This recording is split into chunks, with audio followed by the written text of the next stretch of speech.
جو بڑا اہم ہے کہ ہمارے سامنے لوگ جب بات کرتے ہیں تو ذکر ہو رہا ہوتا ہے کہ خوابوں کے ذریعے اللہ کے رسول صلی اللہ علیہ وسلم کو خواب میں دیکھا اور اس طرح فرمایا اس طرح فرمایا. تو آپ صرف یہ بتا دیں, بنیادی سوال یہ کہ جب ہمارے پاس قرآن و سنت کی شکل میں دین محفوظ ہے تو کیا ہمیں خوابوں کے ذریعے کسی مسئلے کو اختیار کرنے کی ضرورت ہے؟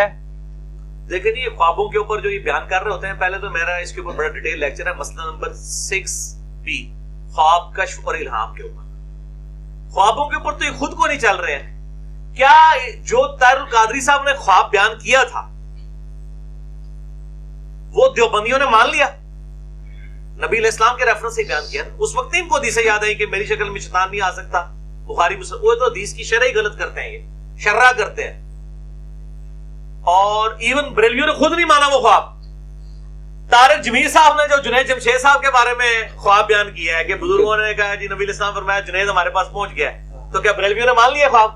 اور جب آپ ایک دوسرے کے خواب ماننے کے لیے تیار نہیں ہے, اس وقت تو آپ کو یا نہیں آتی کہ نبی علیہ السلام خواب میں آ رہے ہیں, اسے کہتے ہیں نہیں انہوں نے تکیا نہیں ہے یا کسی اور شاید نے دیکھا ہے. اس ٹائم پھر یہ مانتے ہیں کہ یار وہ تو حضور صلی اللہ علیہ وسلم کی اپنی شکل مبارک کی گارنٹی ہے, کسی اور شکل میں آگے کوئی دعویٰ کرے تو غلامت قادیانی دجال نے تو فزیکلی دعویٰ کیا کہ میں ذل محمد ہوں, نعوذ باللہ. ٹھیک ہے, خواب میں شیطان کسی اور شکل میں آ کے کلیم کر سکتا ہے کہ میں تمہارا پیغمبر ہوں, حضور کی شکل میں نہیں آ سکتا. اس لیے صحابہ کرام کے پاس جب اس طرح کے معاملات آتے تھے وہ پوچھتے تھے کہ کس کس حالت میں دیکھا. عبداللہ ابن عباس پورا انٹرویو کرتے تھے, میں نے پورا لیکچر دیا ہے. خواب میں دیدار مصطفیٰ صلی اللہ علیہ وآلہ وسلم کی حقیقت, یہ کلپ لاکھوں لوگ دیکھ چکے ہیں. اس میں طاہر القادری صاحب کی تصویر ہے, میری بھی تصویر ہے, توصیف راشدی صاحب کی بھی, باقی لوگوں کی, سارے فرقوں سے ایک ایک میں نے بندہ اٹھا کے نا تو وہ تصویر لگا کے تو میں نے بتایا کہ یہ اہل حدیث کا بھی کلیم بالکل باطل ہے کہ جی صحابہ کے علاوہ کوئی حضور کو دیکھ ہی نہیں سکتا. میں نے بخاری, صحیح مسلم سے, ابو داؤد, ترمذی ثابت کیا کہ تابعین تبع تابعین نے بھی نبی علیہ السلام کو خواب میں دیکھا ہے. آج بھی کوئی دیکھ سکتا ہے, قیامت تک دیکھ سکتا ہے, لیکن اس کی کچھ رولز ہیں, ان رولز کے. باقی نبی علیہ السلام آج خواب میں آ کے کوئی ایسی چیز دین کی نہیں بتائیں گے جو آپ پہلے بتا کے نہیں گئے. اسی کی ترغیب دلانے کے لیے آ جائیں. جیسا میں آپ کو دیتا ہوں حجت اللہ البالغہ جو شاہ ولی اللہ دہلوی نے لکھی ہے, اس کے مقدمے میں لکھتے ہیں کہ جب میں نے اس معاشرے میں آنکھ کھولی تو وہ ظاہر حنفیت اور صوفیت, پکے کٹر صوفی تھے, بڑے قبر پرست تھے یہ شاہ ولی اللہ. بعد میں چینج ہوئے. جب یہ چینج ہوئے تو انہوں نے پھر اس دوران کہتے ہیں میں جب قرآن و حدیث پڑھنا شروع کیا تو دین کچھ اور نکلا, اور جو ہمارے ساتھ بھی ہو جاتا ہے. کہتے ہیں میں بڑا پریشان ہوا تو ایک رات میں نے نبی صلی اللہ علیہ وسلم کو خواب میں دیکھا اور سیدنا حسین ابن علی سے ساتھ رضی اللہ تعالیٰ عنہ علیہ السلام. سیدنا حسین نے مجھے ایک قلم دیا خواب میں. کہتے ہیں میں نے وہ قلم پکڑ لیا.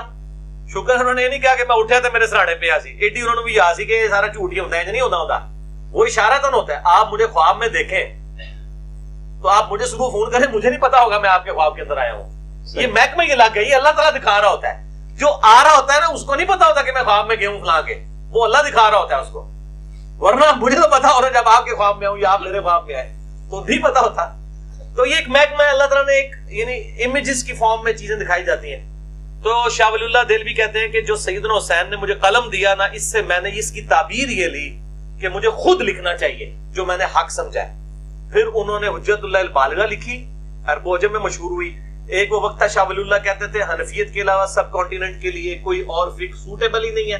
اور حجت اللہ البالغہ میں انہوں نے لکھا کہ اماموں کی اندھی تقلید نے اس امت میں گمراہی کا دروازہ کھولا ہے. میں نے کتنے بڑے بڑے دیوبند بریلوی علماء کو جب بتایا, وہ کہتے ہیں شاہ ولی اللہ لکھ ہی نہیں سکتے. میں نے کہا حجت اللہ, کہتے ہیں ہم نے پڑھی ہے. پھر بعد میں اسی تو نوٹس پڑھے سر. میں کہا پوری پڑھو, حجت اللہ البالغہ اردو میں بھی آ چکی ہے. تقلید کو انہوں نے اس امت کی گمراہیوں میں سے ایک گمراہی قرار دیا ہے شاہ ولی اللہ نے. توبہ کر لی, جس میں میں بھی پہلے بریلوی تھا, پھر دیوبندی ہوا, پھر اہل حدیث, پھر شیعہ کے ساتھ بھی میں نے ان کے ساتھ بھی مطلب ایک اس اعتبار سے لرننگ والا پروسیس آج بھی سب کو ملتا ہوں. اور اب میں الحمدللہ ساروں کو مسلمان سمجھتا ہوں اور غلطیوں کی اصلاح کرتا ہوں اور اپنی بھی اصلاح کرواتا رہتا ہوں. تو یہ حضرت حسین کا قلم دینا, اس کی تعبیر یہ ہوئی کہ انہوں نے اس کی تعبیر کی کہ مجھے لکھنا چاہیے.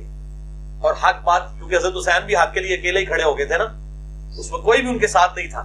تو انہوں نے کہا کہ شاہ ولی اللہ نے کہا کہ گمراہی ہے تو کیا ہوئی, میں تو لکھوں نا. اور دیکھ لیں اس وقت انہوں نے ڈرتے ڈرتے لکھا کہ رفع دین کرنا بھی ہے نہ کرنا بھی ہے, لیکن کرنا بہتر ہے. اس وقت یہ بات بھی کرنا بڑی بات تھی. قرآن کا ترجمہ کیا, 5 سال تک جنگلوں میں چھپے رہے. لوگوں نے کہا جی قرآن عربی سے انہوں نے فارسی بنا چڑھا ہے. اے تو لوگوں نے انٹلیکچوئل لیول جی کہتے ہیں ساڈے بزرگ بڑے پڑھے لکھے ہوندے سن, اے ہوندے سن جے پڑھے لکھے, کہ انہوں نے وہی نہیں سمجھ کہ ترجمے دا اور دا کیا فرق ہے. آج تو سارے ترجموں کی باتیں کرتے ہیں، شاہ ولی اللہ نے اس وقت یہ کارنامہ کیا ہے. تو اس طرح کی خوابوں میں جو تمثیلیں آتی ہیں تو کیا یہ لوگ دوسروں کی خوابیں مان لیتے ہیں؟ اشرف تھانوی صاحب نے کہا کہ نبی علیہ السلام آئے، انہوں نے لکیریں پھیری اور وضو کیا، اور انہوں نے کہا جو صبح میں نے دیکھا جگہ بھی گیلی تھی، اور کہا کہ یہاں دیوبند مدرسہ بناؤ. تو یہ کیا بریلوی مان لیں گے نبی علیہ السلام کا خواب؟ نہیں. تو جب وہ دوسروں کا نہیں مانے تو ہمیں کیا خواب بیان کرتے ہیں؟ خواب میں بس زیادہ زیادہ جیسے شاہ ولی اللہ دہلوی نے خواب دیکھا، اشارہ کسی کی ایسی بات کا ہو سکتا ہے، نیا دین نہیں سکھایا جائے گا. وہ حضرت نے اس وقت فرما دیا اپنے بعد میں کتاب اللہ اور سنت چھوڑ کے جا رہا ہوں، یا اہل بیت کا احترام کرنا. جو آپ نے امت کو دینا تھا نا وہ دے کے چلے گئے، آپ کو نئی انسٹرکشن آگے نہیں دینی ہے.